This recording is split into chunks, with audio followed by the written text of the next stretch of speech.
guys, welcome back to Let's Get Reading.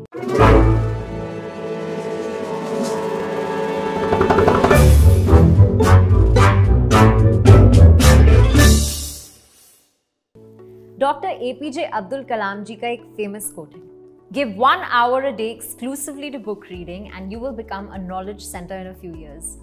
मतलब अगर रोज थोड़ा थोड़ा करके हम कुछ नया सीखें तो कुछ ही सालों में हमारी लाइफ बिल्कुल ट्रांसफॉर्म हो सकती है।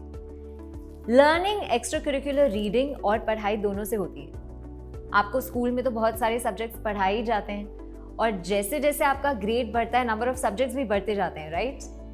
लेकिन ऐसे में अगर कोई ऐसी बुक मिल जाए जो एक एकेडमिक सब्जेक्ट का बोझ थोड़ा सा हल्का कर दे तो, और वो भी ऐसा कोई टॉपिक जो आपको सबसे टफ लगता हो, then wouldn't that be amazing?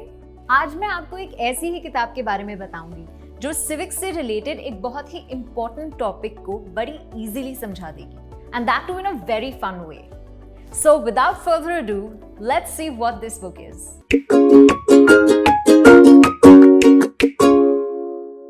पूरे एकेडमिक ईयर में 2 दिन बहुत ही खास होते हैं, एक 15 अगस्त और दूसरा 26 जनवरी। 15 अगस्त को हम इंडिया का इंडिपेंडेंस डे मनाते हैं और 26 जनवरी को रिपब्लिक डे।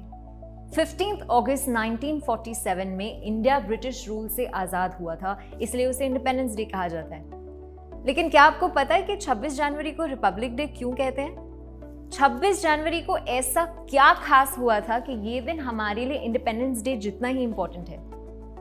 इस इंपॉर्टेंट सवाल का जवाब हमें we the children of India preamble to our constitution में मिलेगा, जिसे लिखा है एक वंडरफुल ऑथर लीला सेठ ने।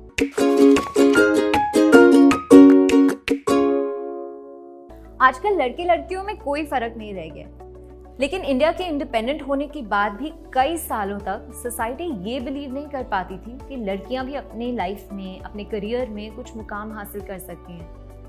गर्ल्स को एजुकेट तक करना कुछ लोग इम्पोर्टेंट नहीं समझते थे, तो उनके लिए लड़कियों का करियर बनाना और कुछ बनकर दिखाना तो बहुत ही दूर की बात थी।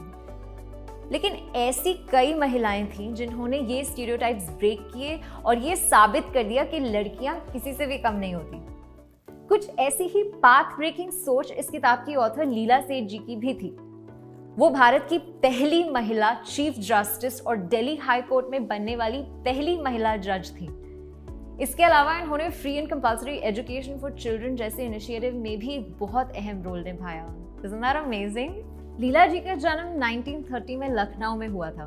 बहुत डिफिकल्ट सिचुएशंस में एजुकेशन कंप्लीट करते हुए उन्होंने स्टेनोग्राफर का काम शुरू किया।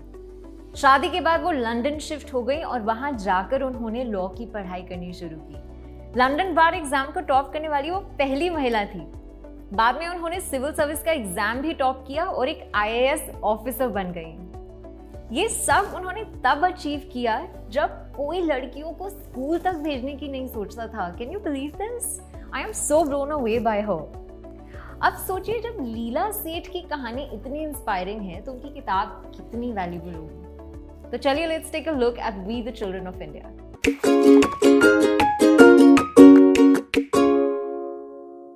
सबसे पहले I want to give you the answer to the question जो मैंने थोड़ी देर पहले आपसे पूछा था। दैट इज, हमारे लिए रिपब्लिक डे की क्या इंपॉर्टेंस है? इंडिया में 26 जनवरी को रिपब्लिक डे इसलिए मनाया जाता है क्योंकि 1950 में on this very day the Indian constitution came into effect. मतलब इंडिया का वो ऑफिशियल डॉक्यूमेंट जिसके हिसाब से देश और देश में रहने वाले सब लोग फंक्शन करेंगे।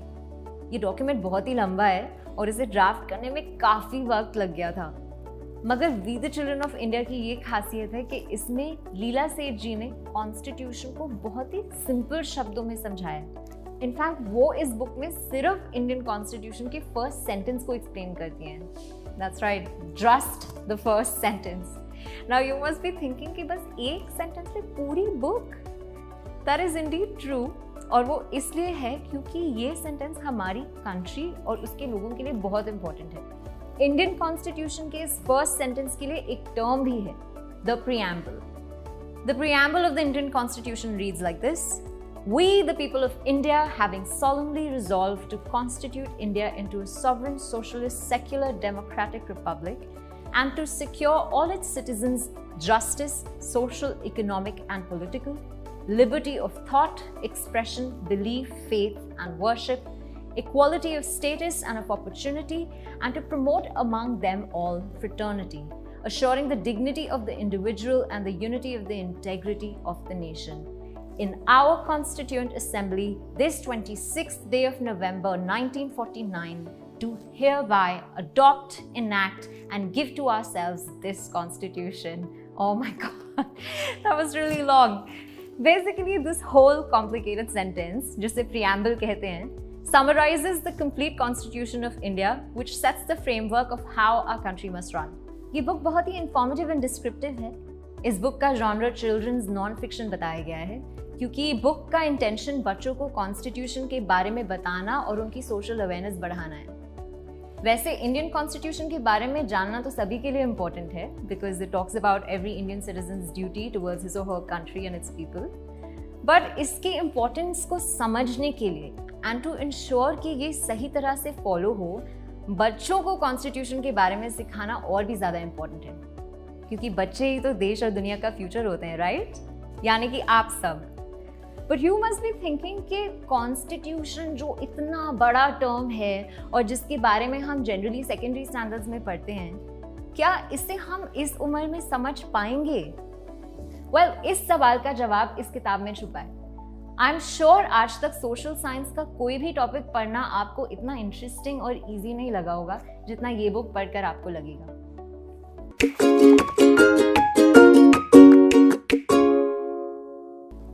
इस किताब में लीला सेठ इंडियन कॉन्स्टिट्यूशन के प्रीएम्बल को एकदम सिंपल लैंग्वेज में और वर्ड बाय वर्ड समझाती है.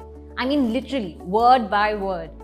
और तो और इस किताब में बनी इलस्ट्रेशंस जिसे बिंदिया थापर जी ने बनाया है, ये हमें प्रीएम्बल से जुड़ी हर चीज को और भी इजीली एक्सप्लेन करती हैं. सो इन केस आपको प्रीएम्बल के वर्ड्स कंफ्यूजिंग लगें या उन्हें याद रखने में मुश्किल हो, तो इन पिक्चर्स की हेल्प से आप हर वर्ड को इजीली समझ सकते हैं.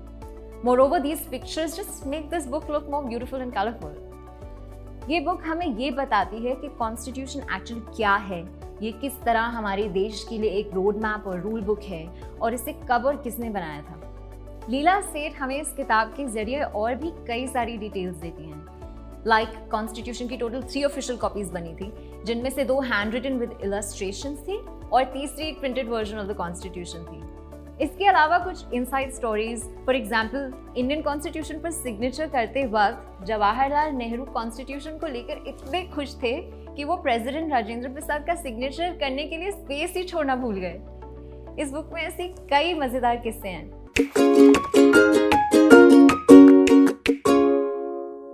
I know what you guys are thinking कि अगर इस किताब में इतना सब कुछ है तो ये काफी बड़ी किताब होगी. But let me put you at ease. ये किताब सिर्फ 40 पेजेस की है, जिसमें रंग बिरंगी और खूबसूरत पिक्चर्स भी हैं. पर इन 40 पेजेस में दी गई इंफॉर्मेशन बहुत ही ज्यादा वैल्यूबल है. बाय द वे, क्या आपको पता है that the Indian Constitution is one of the longest constitutions? बहुत ही सोच समझकर पूरी रिसर्च के साथ एक बहुत ही इंटेलिजेंट टीम ने इसे बनाया था. इस बुक का पर्पस इतने इंपॉर्टेंट डॉक्यूमेंट को आसान भाषा में बच्चों को समझाना है, and trust me, Leela Seth ji has done a fabulous job of it. Honestly मुझे तो इस किताब का हर एक पेज अच्छा लगा. हम सब अपनी कंट्री से बहुत प्यार करते हैं, राइट? अपनी कंट्री के लिए जो रिस्पेक्ट है ना, वो इस बुक को पढ़कर और भी बढ़ जाता है. Guys, if you ask me whether और not we should read this book, तो मैं तो डेफिनेटली यस कहूँगी. आई थिंक ये बुक हर एक इंडियन को पढ़नी चाहिए, बिकॉज ये हर एक इंडियन के लिए इम्पोर्टेंट है और बच्चों के लिए तो मोस्ट इम्पॉर्टेंट है. डेफिनेटली रीड दिस बुक और फिर मुझे कमेंट्स में ज़रूर बताइएगा कि आपको कैसी लगी. आगे के एपिसोड्स में आप किस जॉनर की बुक्स के बारे में जानना पसंद करेंगे, ये भी मुझे कमेंट सेक्शन में ज़रूर बताना. आज के एपिसोड में बस इतना ही. See you guys in the next one with another book and more beautiful stories. Till then, keep watching the Mind Wars YouTube channel.